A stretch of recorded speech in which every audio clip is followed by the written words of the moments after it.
So what were your guys' previous bands called?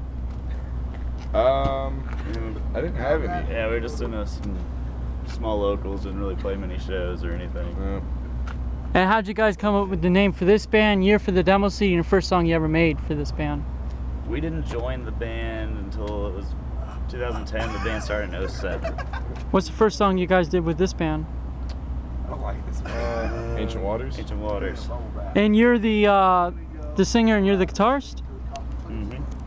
What's the first song you ever learned on vocals, the first song you ever learned on guitar? 94 Hours, As I Lay Dying. And mine was Stay Together for the Kids by Blink-182. And what's the first guitar you ever got and current guitar that you own? First guitar I ever got was an Ibanez RGO or RG10, and I currently own several, so too many to name. And when did you guys discover God in life? I grew up with a Christian family, so I've known God pretty much my whole life. For me, it was when I was about 14 years old. It's about 9 years ago. And who are your inspirations, and have you guys ever got starstruck? I'm starstruck every day by Kublai Khan, and my inspiration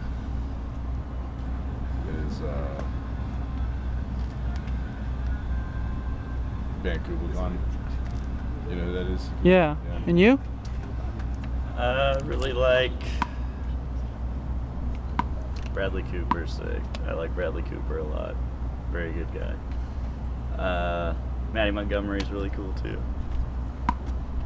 And what's the first CD you ever got, first rock CD you ever got? Stained. What was the album? It's that gray one. I forgot the name exactly. Mine was Silver Side Up by Nickelback. And what concerts changed your life and made you want to be musicians? I went to a local show. My friend's brother was playing. Thought it was awesome. Playing music was the only thing that I was ever somewhat adequate at, so that's what I chose to do in life. And who recorded your guys' CDs and the miking techniques? Our first album we did by ourselves, and Cameron Mizell at Django mixed and mastered it, and I don't know what the miking techniques were for that so long ago. And then our next record, a guy by the name of Andreas Magnuson did our album, and don't remember the miking techniques for that one.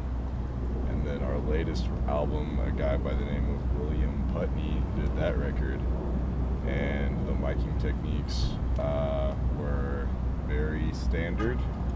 On the guitar cab, I'm assuming he used a SM57 on axis, and I wasn't there when they recorded drums, so yeah, I don't know. And what's your favorite recording memory, favorite touring memory, and most sketchiest venue you ever played? Recording memory, I ate ice cream and broke out in hives in the studio because I was allergic. Touring memory, we got chased by some gang members in Chicago. And then sketchiest venue, what's a sketchy venue? Well, there's a place called Valentine's in Albany where a guy got stabbed outside, so that's pretty sketchy. And what pranks have you played with bands you toured with? And when was your guys' first show, biggest show, and smallest show? First show, biggest show, smallest show. Yeah, and what pranks have you played with bands you toured with? And pranks. We don't really play many pranks. One time, he does. We were playing with Kublai Khan, and I went and unplugged all of the microphone cables, and I didn't tell anyone. And yeah, it honestly sounded better once everything was unplugged. So, not a prank at that point. First show was August 15th, 2010 in Fort Worth. Yep. Smallest show we've ever played. We booked a show the next year in 2011 in St. Louis, and no one came. 0 people. was us and a band called My Ticket Home, and no one came. That was definitely the smallest. Smallest show, and the biggest show I've ever played. South by So What? South by So What in Dallas. It's probably the biggest. And have you guys ever had to rewrite songs, or do you have any unreleased music? We have a very large catalog of songs that have never been released. So. What are the names of a few of them? They don't have names. Yeah, it's just like song 2 and just working titles. Out of the songs you made currently, did you have to rewrite any of them? We put out a reissue of Descendants. That's about it for rewriting and releasing them. Parts changed here and there, but you know. And how'd you feel when the guitarist of Slayer, guitarist of Deftones, Paul Gray, Mitch Luker, Dimebag Darrell, The Rev, Screamer of Hawthorne Heights, Tyson Stevens, Wayne Static, the guys in the Ramones, and The Rev? How'd you feel when those guys died? Oh, and the singer Drowning Pool. And the singer Grar. It sucked. It's a bummer. A lot of metal history down the drain. Yeah, a lot of very influential. In their prime, they could have kept going and kept influencing, but their legacy will live on. And how do you feel about the music industry when you started out versus now, versus sellout bands versus underground bands?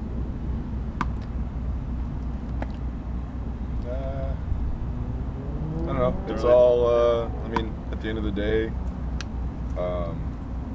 once your band gets to a certain point, you're depending on your tours and your shows and your albums to provide for you and your family. So any band that takes it the next step so that they can generate a little more revenue for themselves. I definitely understand that side of things now, because none of us have jobs anymore. This is our only job. So if anyone were to ever say, oh, well, that band sold out, I'd be like, well, my wife is pregnant and I have a mortgage and a car payment. So yeah, excuse me for not sucking at being a dad. And what talents do you have besides music? Working on getting pretty good at wall ball.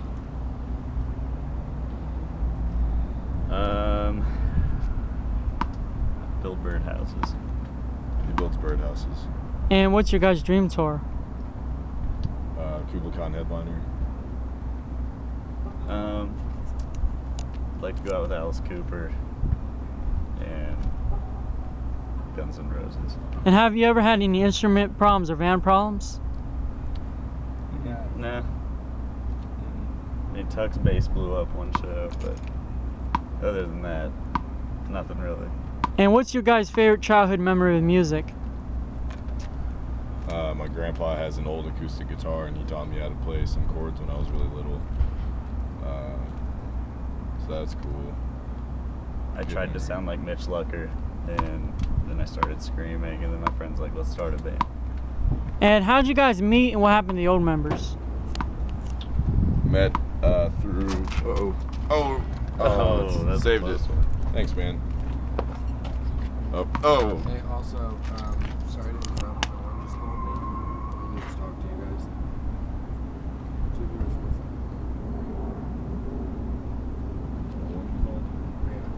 2 Yeah, we'll wrap this up. Yeah. So, how'd you guys meet? What happened to the old members? We met through playing music in the local scene, and the old members. Don't really know much about. We just knew there was openings in the band, and we were lucky enough for them to pick us. And your scariest tour moment? Driving through ice in the mountains. Yep. Ice in the mountains. And does your guys' label help you out? Yes. And they help us record records and fun stuff. It's really cool. And what record got you guys into music? All Killer No Filler by Sum 41. And you?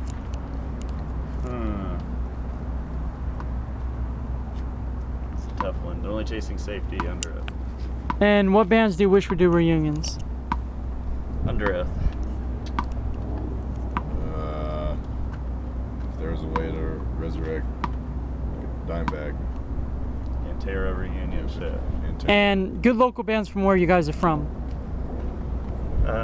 Yesterday is today. Today's today. And Unity. A band called Unity. Well, hey, thanks. Appreciate Your it. name? Bobby. And you play? Guitar. In what band? Fit for a King. Your name? Ryan. I do vocals and Fit for a King.